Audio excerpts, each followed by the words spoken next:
നമസ്കാരം. ഏവർക്കും എല്ലാ ദിവസവും രാവിലെയുള്ള പ്രീ മാർക്കറ്റ് റിപ്പോർട്ടുകളിലേക്ക് സ്വാഗതം. ഇന്ന് ജൂലൈ 22, 2025 ചൊവ്വ.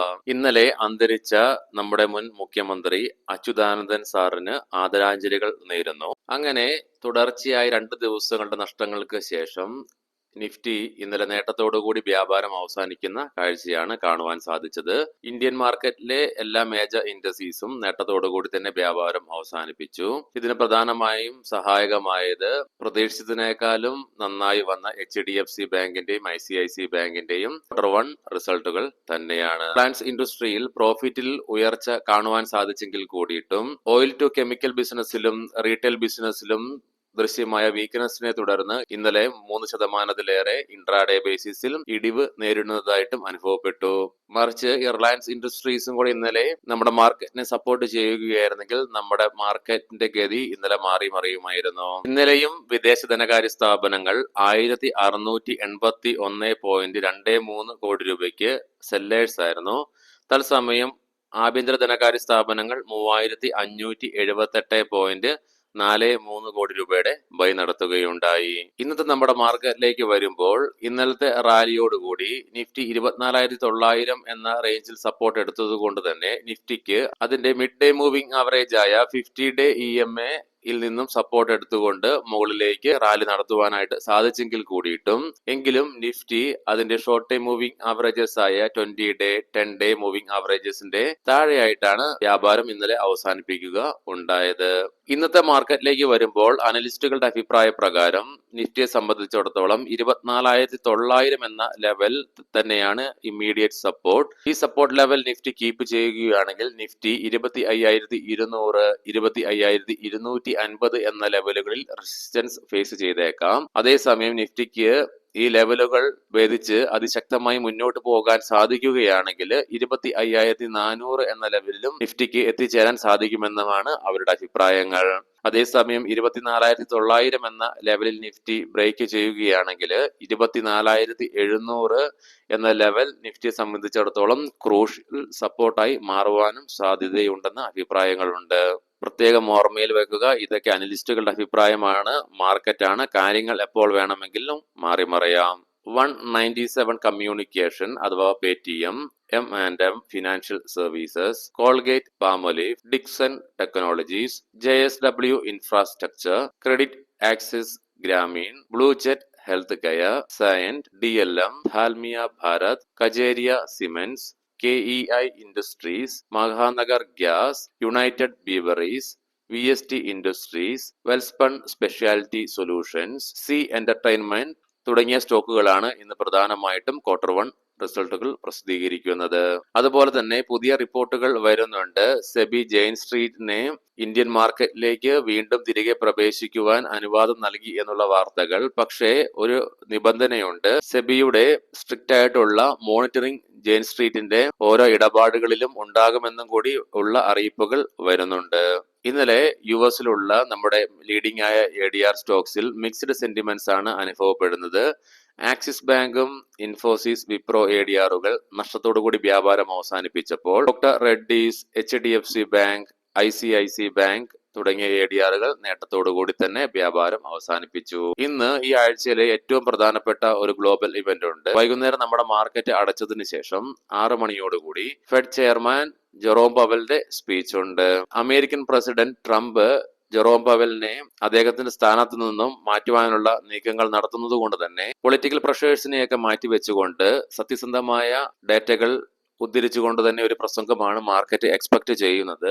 സോ നാളെ തീർച്ചയായിട്ടും നമ്മുടെ മാർക്കറ്റ് ഓപ്പൺ ആവുമ്പോൾ അതിന്റെ ഒരു പ്രതിഫലനം നമുക്ക് പ്രതീക്ഷിക്കാൻ സാധിച്ചേക്കാം. ക്വാർട്ടർ റിസൾട്ടുകളുടെ പോസിറ്റിവിറ്റി മൂലവും ട്രേഡ് ഡീലിന് അനുകൂലമായുള്ള പ്രതീക്ഷകളും ഇന്നലെ US മാർക്കറ്റിനെ നേട്ടത്തോടുകൂടി തന്നെ വ്യാപാരം അവസാനിപ്പിക്കുവാൻ സഹായിച്ചു. ഡോ ജോൺസ് ഫ്യൂച്ചർ നിലവിൽ 93 പോയിന്റുകളുടെ നേട്ടത്തോടുകൂടി തന്നെ വ്യാപാരം തുടരുന്നു. യൂറോപ്യൻ മാർക്കറ്റ്സിൽ ഇന്നലെ UK, ജർമ്മൻ മാർക്കറ്റുകൾ നേട്ടത്തോടുകൂടി തന്നെ വ്യാപാരം അവസാനിപ്പിച്ചപ്പോൾ ഫ്രാൻസ് മാർക്കറ്റ് നേരിയ നഷ്ടത്തോടുകൂടി വ്യാപാരം അവസാനിപ്പിക്കുക ഉണ്ടായി. നിഫ്റ്റിയുടെ നിലവിലെ ഇൻഡിക്കേഷൻ പ്രകാരം ഫ്ലാറ്റ് അല്ലെങ്കിൽ സ്ലൈറ്റ്ലി പോസിറ്റീവായ ഒരു ഓപ്പണിംഗ് ആണ് നമ്മുടെ മാർക്കറ്റിൽ ഇന്ന് എക്സ്പെക്ട് ചെയ്യുവാനായിട്ട് സാധിക്കുന്നത്. ഏഷ്യൻ മാർക്കറ്റ്സിൽ ജപ്പാൻ മാർക്കറ്റ് പോസിറ്റീവായിട്ടും കൊറിയൻ മാർക്കറ്റ് നഷ്ടത്തോടുകൂടിയും വ്യാപാരം തുടങ്ങിയിട്ടുണ്ട്. കൊമോഡിറ്റിയിലേക്ക് വരുമ്പോൾ റഷ്യയിൽ നിന്നും എണ്ണ വാങ്ങുന്ന രാജ്യങ്ങൾക്കെതിരെ നാറ്റോയുടെ ഭാഗത്തു നിന്നും ഭീഷണി വന്നതിനെ തുടർന്ന് ഇന്നലെയും നമ്മൾ കണ്ടു എണ്ണയുടെ വിലയിൽ ഇടിവുണ്ടാകുന്നത്. സോ ഇന്നും ബ്രന്റ് ക്രൂഡും ക്രൂഡ് ഓയിലിന്റെ വിലയിൽ ഇടിവ് അനുഭവപ്പെടുന്നുണ്ട്. ഗോൾഡും നേരിയ ഇടിവിലാണ്. ഇനി നമുക്ക് സ്പെസിഫിക് ആയിട്ട് നിഫ്റ്റിയുടെയും ബാങ്ക് നിഫ്റ്റിയുടെയും ടെക്നിക്കൽസിലേക്ക് പ്രവേശിക്കാം. നിഫ്റ്റിയുടെ PCR 0.86 ആയിട്ട് മാറി മറിഞ്ഞിട്ടുണ്ട്. മാക്സ് പെയിൻ 25,100 എന്ന നിലയിലും. നിഫ്റ്റിയുടെ ഡെയിലി ചാർട്ട്സിൽ ബുള്ളിഷ് കാൻഡിൽ സ്റ്റിക് പാറ്റേൺ ആണ് ദൃശ്യമാകുന്നത്. ഇന്നലെ 25,000, 24,900 എന്ന സപ്പോർട്ട് ലെവലുകളിൽ ബൈയിങ് ഇൻട്രസ്റ്റ് ദൃശ്യമായിരുന്നു. നിഫ്റ്റി അതിന്റെ മിഡ് ടേം മൂവിംഗ് ആവറേജ് ആയ 50-day EMA ഇന്നലെ സപ്പോർട്ട് എടുക്കാൻ സാധിച്ചെങ്കിലും നിലവിൽ നിഫ്റ്റിയുടെ ഷോർട്ട് ടൈം മൂവിംഗ് ആവറേജസ് ആയ 20-day, 10-day EMAയുടെ ഒക്കെ താഴെയാണ് വ്യാപാരം ഇന്നലെ അവസാനിപ്പിക്കുക ഉണ്ടായത്. വീക്കിലി ഓപ്ഷൻസ് ഡാറ്റ പ്രകാരം 25,500 എന്ന സ്ട്രൈക്കിലാണ് കോൾ സൈഡിലേക്ക് ഏറ്റവും കൂടുതൽ ഓപ്പൺ ഇൻട്രസ്റ്റ് ദൃശ്യമാകുന്നതെങ്കിലും 25,600 എന്ന സ്ട്രൈക്കിലാണ് ഏറ്റവും കൂടുതൽ കോൾ റൈറ്റിംഗ് നടന്നിരിക്കുന്നത്. 25,000 എന്ന സ്ട്രൈക്കിലാണ് പുട്ട് സൈഡിലേക്ക് ഏറ്റവും കൂടുതൽ ഓപ്പൺ ഇൻട്രസ്റ്റ് ദൃശ്യമാകുന്നതെങ്കിലും 25,100 എന്ന സ്ട്രൈക്കിലാണ് ഏറ്റവും കൂടുതൽ പുട്ട് റൈറ്റിംഗ് നടന്നിരിക്കുന്നത്. ബാങ്ക് നിഫ്റ്റിയുടെ ഡെയിലി ചാർട്ട്സിലും ബുള്ളിഷ് കാൻഡിൽ സ്റ്റിക് പാറ്റേൺ തന്നെയാണ് ഇന്നലത്തെ റാലിയോടുകൂടി ഡെയിലി ചാർട്ട്സിൽ ദൃശ്യമാകുന്നത്. ബാങ്ക് നിഫ്റ്റി അതിന്റെ ഷോർട്ട് ടൈം മൂവിംഗ് ആവറേജ് ആയ 20-day EMAയുടെ മുകളിലേക്ക് എത്തിച്ചേരുവാൻ ഇന്നലത്തെ റാലിയോടുകൂടി തന്നെ സാധിക്കുകയുണ്ടായി. ബാങ്ക് നിഫ്റ്റിയുടെ PCR 0.83 ആയിട്ട് നിലനിൽക്കുന്നു. മാക്സ് പെയിൻ 56,800 എന്ന നിലയിലും. മന്ത്ലി ഓപ്ഷൻസ് ഡാറ്റ പ്രകാരം കോൾ സൈഡിൽ 57,000 എന്ന സ്ട്രൈക്കിലാണ് ഏറ്റവും കൂടുതൽ ഓപ്പൺ ഇൻട്രസ്റ്റ് ദൃശ്യമാകുന്നതെങ്കിലും 56,900 എന്ന സ്ട്രൈക്കിലാണ് ഏറ്റവും കൂടുതൽ കോൾ റൈറ്റിംഗ് നടന്നിരിക്കുന്നത്. 56,000 എന്ന സ്ട്രൈക്കിൽ തന്നെ പുട്ട് സൈഡിലേക്ക് ഏറ്റവും കൂടുതൽ ഓപ്പൺ ഇൻട്രസ്റ്റ് തുടരുന്നു. തത്സമയം 56,800 എന്ന സ്ട്രൈക്കിലാണ് ഏറ്റവും കൂടുതൽ പുട്ട് റൈറ്റിംഗ് നടന്നിരിക്കുന്നത്. ഇനി നമുക്ക് ഇന്നത്തെ പ്രധാനപ്പെട്ട സ്റ്റോക്കിംഗ് ന്യൂസുകൾ പരിശോധിക്കാം. മുൻകൂട്ടി ഓർമ്മിപ്പിച്ചുകൊള്ളട്ടെ, ഇതൊരു ബൈ ഓർ സെൽ റെക്കമെൻഡേഷൻ അല്ല. PNB ഹൗസിംഗ് ഫൈനാൻസ് Q1 എല്ലാ റിസൾട്ടുകളും Q1ന്റെയാണ്. പ്രോഫിറ്റ് 23% ഉയർച്ച രേഖപ്പെടുത്തിക്കൊണ്ട് 534 കോടി രൂപ റിപ്പോർട്ട് ചെയ്യുകയുണ്ടായി. ടോട്ടൽ ഇൻകം 1,832 കോടി രൂപയിൽ നിന്നും 2,082 കോടി രൂപയിലേക്ക് ഉയർച്ച രേഖപ്പെടുത്തുകയുമുണ്ടായി. ചോയ്സ് ഇന്റർനാഷണൽ പ്രോഫിറ്റ് 50% ഉയർച്ച രേഖപ്പെടുത്തിക്കൊണ്ട് 48 കോടി രൂപ റിപ്പോർട്ട് ചെയ്യുകയുണ്ടായി. റവന്യൂ 16% ഉയർച്ചയും രേഖപ്പെടുത്തി. ഇറ്റേണൽ നെറ്റ് പ്രോഫിറ്റ് 90% ഇടിവ് രേഖപ്പെടുത്തിക്കൊണ്ട് 25 കോടി രൂപ റിപ്പോർട്ട് ചെയ്യുകയുണ്ടായി.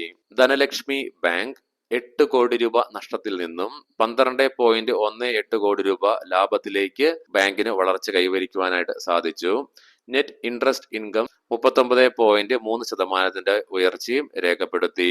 CIE ഓട്ടോമോട്ടീവ് ഇന്ത്യ പ്രോഫിറ്റ് 6.1% ഇടിവ് നേരിട്ടുകൊണ്ട് 216.8 കോടി രൂപയിൽ നിന്നും 203.5 കോടി രൂപയിലേക്ക് രേഖപ്പെടുത്തി. തത്സമയം റവന്യൂ 3.3% ഉയർച്ച രേഖപ്പെടുത്തുകയുണ്ടായി. ഒബ്രോയ് റിയാലിറ്റി പ്രോഫിറ്റിൽ 28% ഇടിവ് രേഖപ്പെടുത്തിക്കൊണ്ട് 584.5 കോടി രൂപയിൽ നിന്നും 421.3 കോടി രൂപയായി ചുരുങ്ങി. റവന്യൂവിൽ 29.7% ഇടിവും നേരിടുകയുണ്ടായി. ഹാവൽസ് ഇന്ത്യ പ്രോഫിറ്റ് 14.8% ഇടിവ് രേഖപ്പെടുത്തിക്കൊണ്ട് 407.9 കോടി രൂപയിൽ നിന്നും 347.7 കോടി രൂപയിലേക്ക് ചുരുങ്ങി. റവന്യൂവിലും 6% ഇടിവ് രേഖപ്പെടുത്തി. ഏവർക്കും നല്ല ഒരു ട്രേഡിംഗ് ദിനം ആശംസിക്കുന്നു. വൈകുന്നേരം പോസ്റ്റ് മാർക്കറ്റ് റിപ്പോർട്ടുമായിട്ട് കണ്ടുമുട്ടാം. നന്ദി, നമസ്കാരം.